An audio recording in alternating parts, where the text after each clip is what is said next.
You may remember, if you watched my first video on this, I mentioned that we are sharing this car. This is a part ownership car. Flashback. I don't actually own all of this car. So in this video, we're going to talk about whether that is a good idea or not a good idea. So we're going to talk about the pros and the cons, and if you're thinking of doing it, give you some tips based on our experience of shared ownership.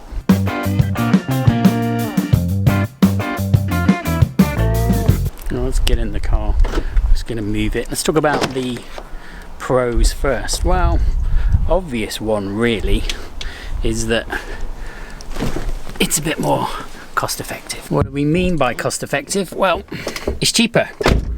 You can afford twice the car that you would have been able to do normally, I guess, because all of your costs, if you do it right anyway, depending on your shared ownership percentages, will be halved. In this case, on this car, we're going roughly 50-50 in terms of cost. That is obviously good if you're thinking about doing this with a prestige car, because generally they're more to tax, they're more to insure, and maintenance costs are probably a bit higher as well. So you get sort of twice the car, but you know, if you're buying it, depending on what the car is, you do have to factor in things like service costs, tyres, and things that go wrong.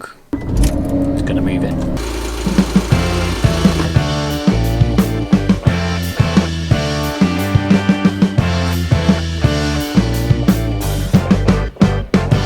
Yeah, when we're talking about costs, that's going to lead me on to, I'm going to say, tip number one. If you are doing this, it helps, depending on the shared ownership split, in this case I've mentioned two parties 50-50, it helps if at least one of you takes responsibility for the maintenance and mechanics of the car. What I mean by that is, in this instance, I'm sharing this with my sister. So she's arguably not, probably won't thank me for saying this, not a massive car person, whereas I'm much more of an enthusiast. So I'm probably best placed to get this car serviced as a local specialist that I've used before for Porsches, etc. Take all that hassle away from her.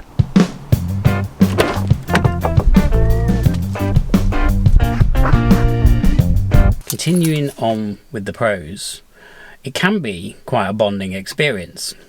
So you can bond and unite with somebody over a shared thing, I guess. In this case, it's a family member, close family member. It's my sister. We're probably not going to be going anywhere. So it's a chance, if you're pals with somebody really close, it gives you that shared common interest and passion and goal, and you can kind of muck in together. If you're going to do it with a track day car or something like that, you can both enthuse about it together. That's kind of cool. Yeah! Tip number 2, which is make sure you trust and have a very strong and good relationship with the person that you're going to share the car with. In this instance, it's my sister. We've known her all my life, obviously. I don't think she's going to be going anywhere. I hope we don't fall out over it. I'm sure we won't. She's probably watching this video. I'm trying to do everything possible within our remit to make sure that that doesn't happen, and we both get out of it a great experience of owning a 911 on a part-time basis. But yes, if you are thinking about doing this, I think it's very, very important thing to say. Make sure the person that you are doing it with, or the people, that you know them very well and that you trust them. Let's consider some of the cons. Well, inverse relationship to the pros really. You are only going to get part-time usage of the car. You're not going to have it all of the time. So there may be a time when you both want it at the same time. If both your children are graduating and going to a prom, for example, and it is a prestige car that you were sharing, there might be that moment the same night where you both want to get hold of that car. So that's not going to be good either. So bear that in mind. There may be times when you're sharing it and you don't have it when you really, really want it, and that might not be able to happen. Another possible con is it's a car, you're going to be driving it on the roads, and accidents do happen. Fingers crossed, touch wood and all that sort of stuff, that doesn't happen. But if one of you should have a very unfortunate incident, probably not, let's hope not your fault, then that's going to be a bit of a downer for the other person whose fault it wasn't. So potentially they're going to be without the car while all of that gets sorted out. That's another thing to consider, and again it comes back to having that relationship of trust. The other thing that I would suggest is talk it through as much as you possibly can, so that all parties are aware of what it is you're getting into. The agreement between you both is very, very important, the way you arrive at things in terms of handling of costs, in terms of handling of who has the V5, arrangement of insurance. Talk all of this stuff through up front before you get into it. It's very easy. We were slightly guilty of it with this car actually. We saw it and it kind of ticked the boxes for both of us. We were like, ooh, we like that.